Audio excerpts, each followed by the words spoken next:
All right, welcome to another episode of Medicine Mondays. Yours truly, Dr. Barry Pierre. Today, we're going to be talking about mental health awareness. If you're catching this, especially as the episode releases, month of May is Mental Health Awareness Month, and I want to make sure I get this correctly. Sponsored by the Substance Abuse and Mental Health Services Administration. Hi, I'm Dr. Miriam Delphin-Rittmon, Assistant Secretary for Mental Health and Substance Use in the U.S. Department of Health and Human Services. May is Mental Health Awareness Month, a time to promote the importance of mental health and its impact on the well-being of all Americans. Our country is facing an unprecedented mental health crisis among people of all ages and backgrounds. According to our latest data, nearly 1 in 4 adults reported a mental illness, and almost 20% of adolescents aged 12 to 17 had a major depressive episode. Tragically, there is 1 death by suicide every 11 minutes in the United States. These troubling trends underscore that mental health matters at any age and also are a vital call to action. At SAMHSA, we are committed to increasing access to mental health services and supports nationwide. We understand that many Americans may feel reluctant to reach out for help or seek care. We want you to know that we see you, we hear you, and we support you. We believe that with the right care, anyone affected by or at risk for a mental health condition can thrive, achieve well-being, and lead meaningful lives. If you take care of yourself, you might also be a lifeline for somebody else. To learn how to get support for mental health conditions, visit findsupport.gov. If you're looking for treatment services in your community, visit findtreatment.gov. If you or someone you know is in crisis, call or text 988 or chat 988lifeline.org for help 24 hours a day, 7 days a week. It's one of the months where, high blood pressure has its month, heart disease has its month, prostate, everyone has its months. And I think mental health awareness is right up there at the top of the echelon on things we need to focus on, but things we don't talk about a lot. And I can tell you, as an internist, as someone who has taken care of patients in multiple different situations, whether it be in the outpatient office, on the rehab center, in the hospital setting, the post-acute care, long-term, I've taken care of people, their sickest, right, in different stages of their life. And even when they're healthy, right? And I think especially as the outpatient, which I kind of love. And you kind of see a lot of times we will focus on the ailments. My blood pressure's too high, I'm gaining a lot of weight, back hurts. But a lot of times the mental health aspect of it is something that kind of gets pushed to the side. So having a month like this where we are able to really say, hey, this is what we're talking about this month. This is the focus, right? To the fact that there isn't a lot of other observances, especially health-wise, that is focused and talked about during the month of May besides this. And I don't know if it's just a timing thing. I don't know if it's, hey, middle of the year, let's make sure everyone's mental is kind of in check, especially after,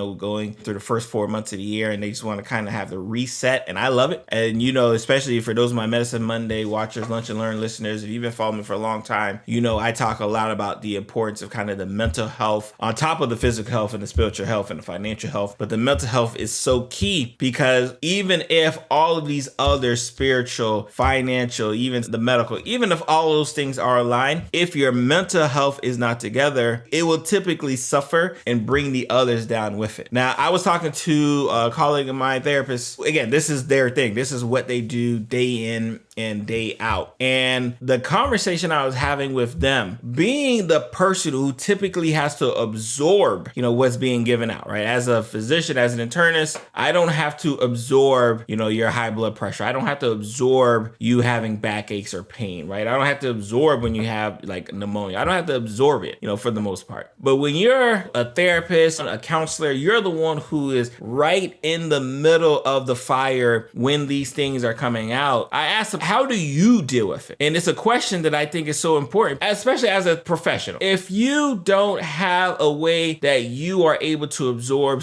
others people's, pain, their suffering, their grief, if you don't have a way to absorb that but not let it consume you, guess what? You're probably in the wrong profession. And a lot of times, and I've talked about this, I think we actually had a whole episode about it, how majority of the people who typically have to serve as their family's counselor should not be doing it. I want you guys to think about this, right, in your life. How many people do you have in your life that you tell your problems to? How many people do you have in your life that, when you have any gripes, when you're sad, when you're mad, when you're upset, that you say, hey, you know what? This is the person I'm about to go run and tell. And a lot of times it does come off from a selfish point of view because, hey, you know what? I'm dealing with the pain, the suffering, the grief, and I don't want to have to deal with this all on my own. So I'm going to tell so-and-so. I'm going to tell my best friend, right? I'm going to tell my brother. I'm going to tell my sister. I'm going to tell my mom. I'm going to tell my dad, right? Like, I'm going to tell someone because I don't want to have to deal with this alone. But very rarely do we ask the question, is the person that I am downloading this information onto, are they actually prepared for it? Are they actually able to deal with it and also deal with the issues that they're going on,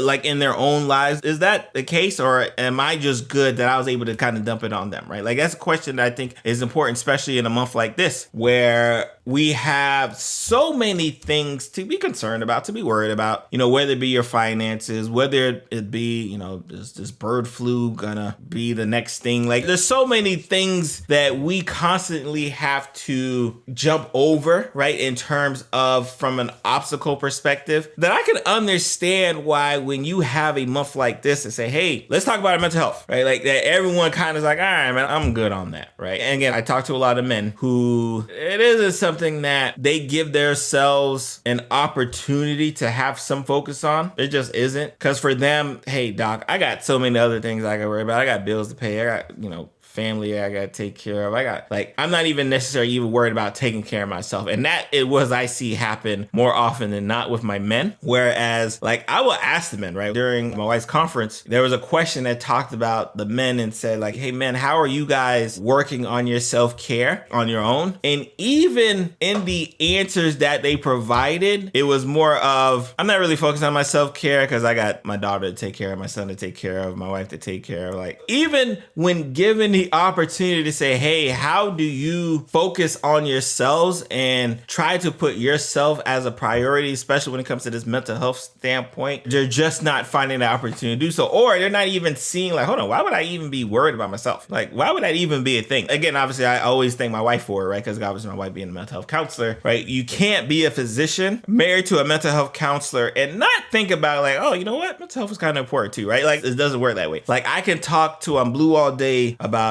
blood pressure issues, high cholesterol, diabetes. Like, I could talk to on Blue all day on those aspects there because obviously it makes sense in the world. But if I don't talk about how those blood pressure issues may be affected because, your mental health isn't there, like, I'm doing you a disservice, right? If I don't talk about how the fact that you have so much trouble dealing with the stress at work that it causes you to not be compliant with your medications, I'm doing you a disservice. So I understand that one hand has to wash the other. I understand that if you are going to be, the most fit that you can be, if you're going to go to the gym every day, if you're going to work out, if you're going to eat correctly, there's a certain mental health aspect that needs to be there so you're able to do those things. I understand if I talk about, hey, you start needing to be compliant on your medications, there's a certain will and determination that has to be there for you to do those things. Or I'm half-assing it, right? Like, I'm not doing for my patients the best job that needs to be done. So I do love when we have these discussions, right? Because I think these discussions, especially, when I look at my podcast, my numbers, right? And I know that these are discussions that aren't the most popular. They're just not, right? Like, it's not the most popular to say, like, hey, what's my mental health looking like right now? It's not a real popular thing to do. And it's not the most popular to really be championing the fact that, like, I don't care how much money you got. I don't care how much,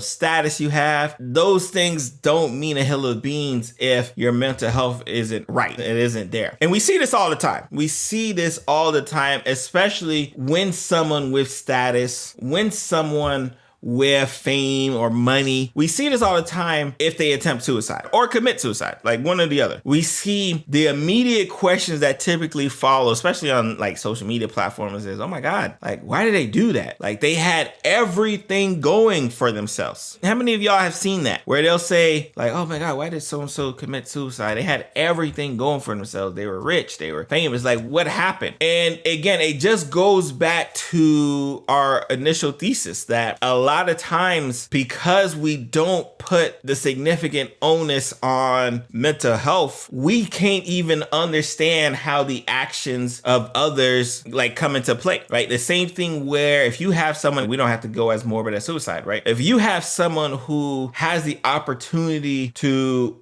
get a promotion, but with that promotion means that there's going to be more work. That means there's going to be less time at home, less free time to spend with the family. And they'll say, you know what? That's not the job for me, or that's not the position for me. Those on the outside would be like, hold on, like you could have made this amount of money, you could have done this, and you don't want to do this because you'd rather step away and, work on your mental, right? Like I see this as a joke a lot. You want to work on your mental? Like, no. It's that some people recognize how important it is to have that mental clarity, that they understand that everything that comes with that new position just is not worth it. There are a lot of people here who are working in jobs where they literally dread going to work. Again, if I'm talking about you, let me know. Say it in the comments, right? You get to work, you're in the parking lot like, another day. And this is regardless of whether you get paid a great amount or not in your eyes, right? You just know that the mental anguish of going to work is enough to have you pause right before you go into the job place, right? It's one of those things, again, how many people can relate that when they come home from work, they pull up in that parking lot, right, to get inside the house and they have to pause. They say,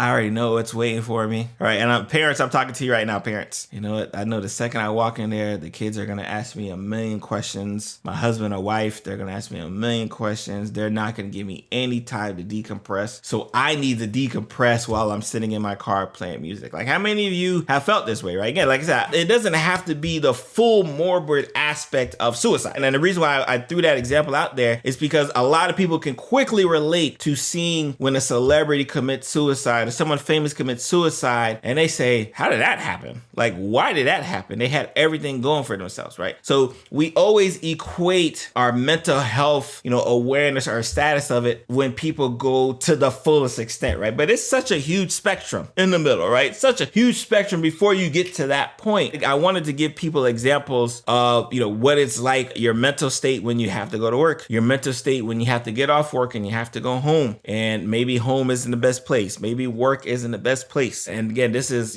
outside of finance, which again, we know. Let me not sugarcoat it. I understand that if your finances ain't right, you're going to have some mental health anguish, right? I understand that if your health isn't there, you're going to have some depression. You're going to have some some angst. So I understand how these other pillars, and if you're spiritual in nature and there's a push and pull happening where spiritually you're not as fulfilled as you need to be, I understand how that's going to play a role. And the reason why I say that is because I just want us to understand that all of these pillars matter, right? Your mental health matters, your physical health matters, your spiritual health matters, your financial health matters. All of these pillars matter, but quite often we see that the mental health pillar is the one that gets kind of pushed to the side. And that's why we have a month like the month of May, right? Where we could say mental health awareness, we're talking about substance abuse, we're talking about depression, we're talking about thoughts of suicide, we're talking about anxiety, we're talking about all of these things here. And more importantly, we're saying, how do all of these things here affect everything else going on with us? Like, how does me being depressed affect my job status? In fact, how I go to work, when I go to work, how I feel when I go to work? How does me feeling anxious affect how I perform in school, how I perform on tests? Like, how does, me just feeling like, what, I don't want to do none of this no more, affect me being compliant with my medications, right? So if we can draw the correlations, which I think is so important. That's why, again, I love my Medicine Monday community, because one thing I know you guys are good at doing, you guys are able to kind of draw the point A to point B, right? And shout out to my Lunchroom community listeners too. Those are my podcast listeners, y'all. You guys are able to see, what? Dr. Barry keeps telling me, if my mental ain't good, my blood pressure is never going to be controlled. Dr. Barry told me that, hey, if my mental is not good, it don't even matter. I'm not going to hit my weight loss goals, right? If my mental is not good, it don't matter. My financial goals ain't going to happen, right? Like, so there are point A to point B. There are definitely direct points that will portend us to either have a successful year. Remember, we talked about our New Year's resolutions, or a non-successful year. We talked about the fact that mentally we aren't ready for our New Year's resolutions to succeed, so they do not succeed, right? Like, again, like regardless of what the resolution is, if mentally we aren't there to make sure that they succeed, right? Mentally, if we're not in the space, it's not going to succeed. This month is one of the months where I get to be able to put down just the medical hat, right? Yes, it's here, it's not going anywhere, but the reason why I'm able to put it down is because I recognize that, hey, if I don't give this month its due, its shot out, we'll see if we can get a guest on here, right? Maybe get a therapist or somebody. Wishful thinking. Y'all know how I love to do my wishful thinking as we're recording. If we aren't able to get our mental health and status,